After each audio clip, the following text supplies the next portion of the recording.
বিপ্লবী workers party আমরা গত 22 বছরে জনগণের প্রায় প্রত্যেকটা ইস্যুতে, দেশ এবং জনগণের স্বার্থে প্রায় প্রতিটা ইস্যুতে আমরা আমাদের সামর্থ্যের সর্বোচ্চটা আমরা উজাড় করে দিয়েছি। আমরা জাতীয় আন্দোলন, নাগরিক আন্দোলন, শ্রেণী পেশার লড়াই এবং সর্বোপরি গণতন্ত্র প্রতিষ্ঠার যে লড়াই, একটা ফ্যাসিবাদী বিরোধী দুঃশাসনের বিরুদ্ধে আমরা বুক চিতিয়ে জীবনের ঝুঁকি নিয়ে আমাদের নেতা কর্মী সংগঠক সমর্থকেরা আপনাদের অনেককে নিয়ে আমাদের রাজনৈতিক পথ চলা। গত 24-এর গণঅভ্যুত্থানে আমাদের দুজন শহীদ বদিউজ্জামান, শহীদ আব্দুল লতিফ, তারা নিহত হয়েছেন, প্রাণ হারিয়েছেন। আমাদের 100-র উপরে নেতাকর্মীরা, আমি নিজের সহ বহুবার আহত হয়েছি। আমরা হাসপাতালে গেছি, জেলে গেছি। গত 22 বছরে এই লড়াই সংগ্রামের মধ্য দিয়ে বিপ্লবী ওয়ার্কার্স পার্টি গড়ে উঠেছে। বাস্তবে দেশ এবং জনগণের স্বার্থের বাইরে আমাদের আলাদা কোনো স্বার্থ নেই।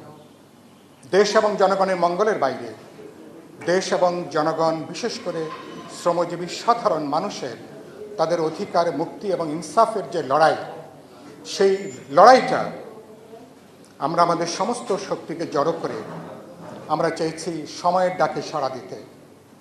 আমরা আপনাদের পাশে দাঁড়িয়ে আমরা সেই লড়াই সংগ্রামে আমরা অব্যাহত রেখেছি। 24-এর গণঅভ্যুত্থান হয়েছে।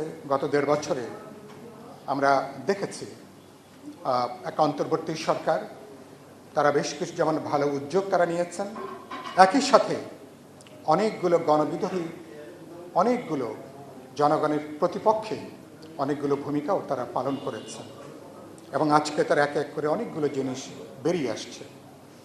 তারপরে আপনি জানেন আমাদের দীর্ঘ প্রত্যাশিত 12 ফেব্রুয়ারি নির্বাচন, যে নির্বাচনের মধ্য দিয়ে বিএনপি নেতৃত্বে নতুন সরকার, তারা সরকার গঠন করেছেন। আমি ইতিমধ্যে বলেছি, ভাই সামনে আসেন, আমি ইতিমধ্যে বলেছি যে একটা বিএনপি নেত্রী, বিএনপির এই নির্বাচনে জয়লাভ এবং বিএনপি নেতৃত্বে জনাব তারেক রহমানের নেতৃত্বে সরকার গঠন করবার পরে একটা প্রগতিশীল, দেশপ্রেমিক, একটা অসাম্প্রদায়িক, বহুত্ববাদী একটা রাষ্ট্র সমাজ গঠনের একটা ঐতিহাসিক সম্ভাবনা এখন তৈরি হয়েছে।